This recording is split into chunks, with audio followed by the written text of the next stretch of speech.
Hello once again, all my fellow patriots and you filthy leftist stalkers out there. Welcome back to my channel. My name is Angela Box. You're watching Angela Soapbox, where I always say what you are thinking.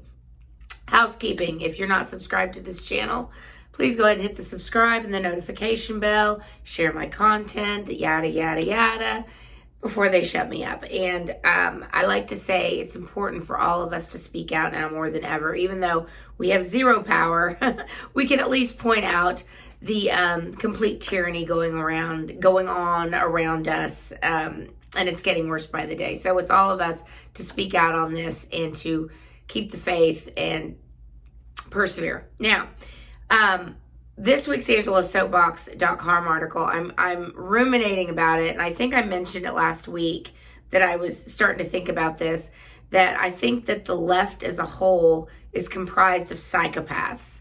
And I don't use that term lightly. It is a psychological term that has some hallmarks to it, shall we say. And I did go over last week what some of them were. But this week, the straw goes, it's a dueling straw this week. We have one is going to a true psychopath, malignant narcissist, and then the other straw is going to just a piece of garbage, Uniparty, establishment, deep state, a-holes. So without further ado, the straw, the sea turtle killing straw this week, goes to Alexandria Ocasio Smollett and the GOP leadership. So this is to you guys. Man, sometimes I'll drink a Diet Coke and I'm like, oh, it's like manna from heaven. It's so good. It's like in my throat. I love it. Yeah. So if you're just kind of tuning into the world today or this week, Alexandria Ocasio-Cortez has inserted herself yet again in a story that wasn't about her. Now, with the January 6th incident, the insurrection, which was actually now more and more evidence is coming out that indeed it was a stage setup to try and get Trump supporters to engage in some illegal activity and then blame Donald Trump for it, which I think that's why he made his speech an hour later, because he knew this was a total setup. So we're going to find all of these things out, and the truth is always going to be revealed, as we say. But Sandy Cortez does not want to let this go. And when she says, everyone is telling me that I should just let this go, but as a survivor of a sexual assault, I can tell you that when people assault you again, the trauma, you relive it and it's compounded upon itself. And when I was in the Capitol building that day and I was in my bathroom scared for my life and the cops had to come and make sure I was okay, it just compounded my trauma. Yeah, so Alexandria Ocasio-Cortez, if you haven't heard the story, she goes on Instagram Live, she wells up some crocodile tears, claims she was raped, and then uses that to make an allegory to what happened on January 6th to her. Now, spoiler alert, that heifer wasn't raped, okay? Because if she was raped, we would have heard about it by now. She would have been humble bragging about that sexual assault from the beginning of her campaign. So that's that's garbage. We all know she wasn't raped. Secondly, she wasn't even in the Capitol building when everything went down. So she was caught in a little bit of a Jussie Smollett moment. But I wonder, will SNL mock her this weekend like they did Mike Lindell last week, or they mock conservatives all the time? Will they tear apart her statement on CNN or MSNBC and talk about how much she lied and how she should probably resign or be expelled from Congress or be denied her committee seats? Of course not. Of course not. Again, one rule for them, one rule for us. Now, the reason the GOP leadership gets it this week, and I just got to say, the Uniparty, which is comprised of people like Mitch McConnell, this garbage person, Liz Cheney, Adam Kinzinger, Kevin McCarthy, sadly, and the rest of the establishment. John Cornyn's in there, and even Ted Cruz this week got on my bad side because he basically, turned on Trump too. It's really sad to see. Turned on us, essentially. They get the straw as well because there is a representative named Marjorie Taylor Greene who was elected by, I believe she's a congresswoman from Florida, won pretty handily, and they don't like her because she's like us.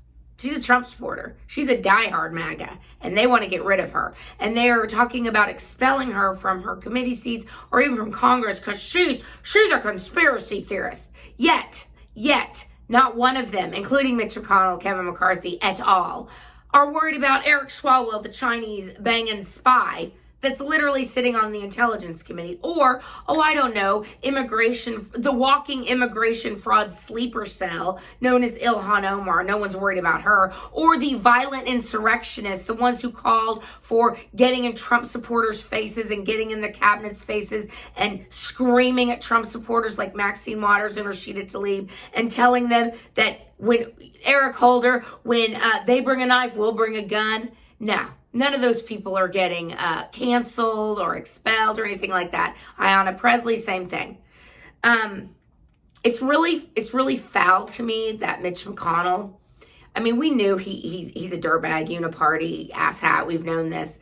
But he's so connected to China, and we've seen that China has their hands in all of this. Biden has appointed so many people with China ties and problematic Chinese ties already in his administration. It just makes your head spin. And speaking of Chinese ties and things that Jen Psaki, Miss I'm gonna circle back, doesn't want to talk about, is how many people connected to China Joe Biden has in his administration. Not to mention all of the people that, just so happened to be connected to Hunter Biden, who he's put at the Justice Department investigating Hunter Biden.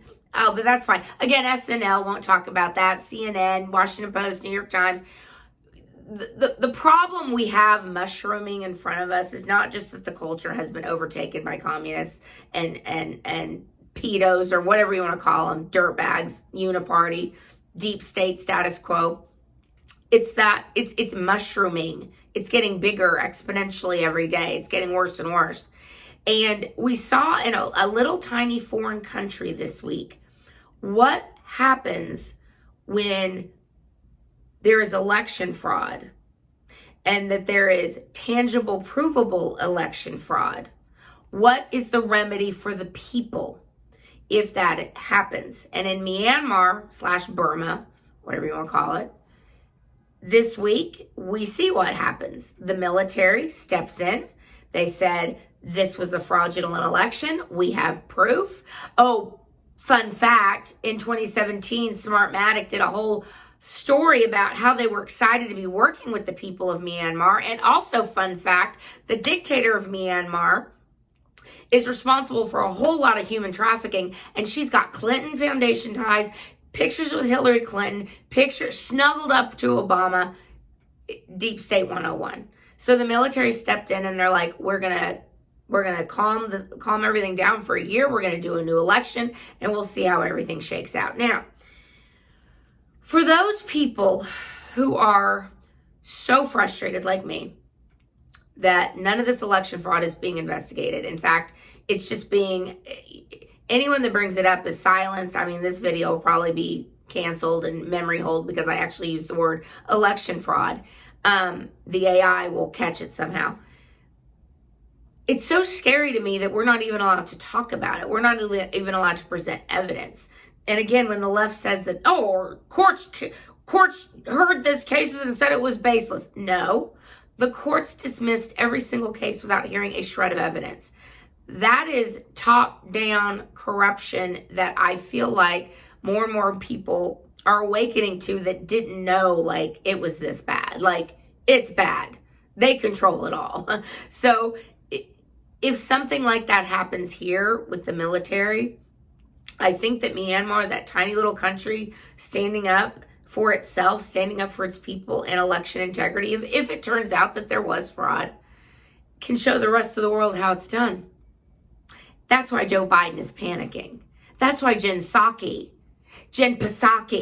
wants to have all the questions given to her now. So she can, instead of saying, I'm going to circle back every 3 seconds, can actually have her prepared answers ready to go.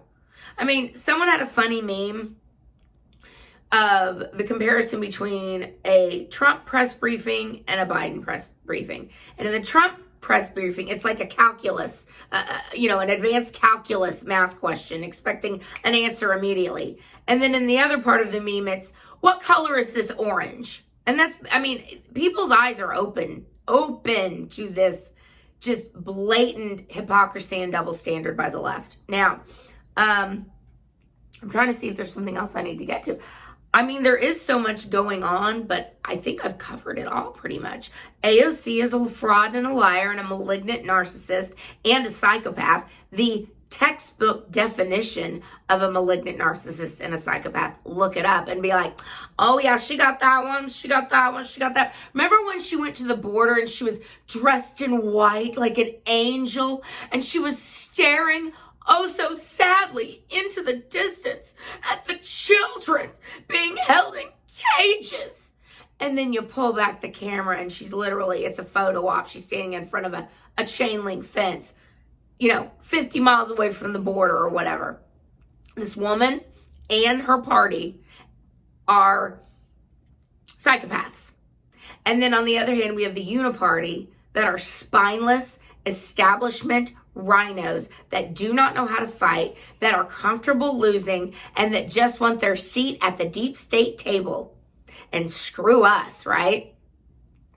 People are talking about the market's getting ready to take a nosedive because of silver and all this other stuff that I don't know anything about. I mean, I haven't even looked at my money in about a month because I'm scared. I'm just trying to, pray that it all works out somehow.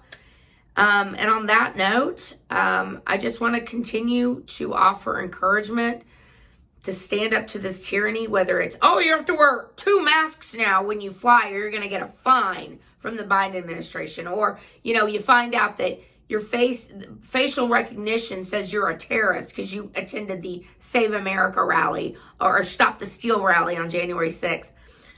Just these egregious affronts over and over and over to the American people. And it reminds me of that part of the Declaration of Independence. I can't quote it directly, but when the time comes, essentially this is what Jefferson wrote. When the time comes that the people have had enough and must shake off the tyranny, must shake off the chains, must break the chains of tyranny, let it be so that this document we are leaving them will show them the roadmap on how to get back on the right path. And we are here. So I pray that somehow the truth comes out, because it always does. I pray that this scamdemic nonsense finally comes to a screeching halt. I pray that Biden is exposed and the people who empowered him and were part of this election fraud are exposed. And I pray for our President Trump, who, president in exile, shadow president, whatever you want to call him, he won legitimately. Everybody knows it. The world knows it. It is what we're witnessing with these, ruling by fiat. That's what a dictator does. The world sees it. It's all falling apart very quickly. So, because it's all falling apart very quickly, pray that we can get some heroes in there to save this country. But until we do that, it's up to us to be heroes in our own lives. And so that's my long-winded way of saying, please take a stand. Please make a stand.